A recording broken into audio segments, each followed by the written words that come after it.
Every Pinoy loves silog meals. And when it comes to silog meals, ito yung favorite namin kinakainan. Ito, Sinangag Express na siya since 2004. Dito sa Las Piñas, dito lang sila sa BF Resort. Actually, meron to dati sa may tapat ng Perpetual Medical Center. So, nawala na yung branch doon. Buti na lang meron pa sila sa BF Resort. Yung branch nila dito, maluwag and spacious din siya. So, kung naghahanap kayo ng silog meals, the best talaga yung Sinangag Express. Ang top silog nila na flaky and shredded beef. Ito yung mga meals nila. Dati iilan lang yung menu nila and ngayon sobrang dami na. Meron sila mga drinks, may dessert. Ayan yung special iced tea nila and may gulaman na rin sila. Meron sila ditong banana chips. Ito yan, ito yung lagi namin ino-order. Ito yung top silog. So ganyan yung tapa nila, shredded. So kung may kayo sa tapa na medyo maalat na matamis, ayan. Isa rito sa favorite na kinakain ko sa kanila, yung pares nila.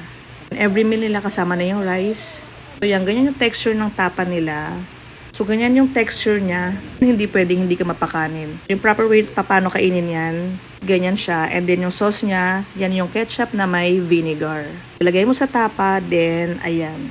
Sarap din yung tosilog nila dito. Yung liempo silog, bang silog, yan yung mga favorite kong kinakain. Pork chop silog. Yan yung iba't ibang longganisa silog nila. Kung mahilig kayo sa chilled taho, ayan yung lagi namin in-order din dito sa Sinangag Express. Kung naghahanap kayo na Sinangag Express sa South area, located sila sa may BF Resort Las Piñas. So yun lang, thank you for watching and see you on the next one.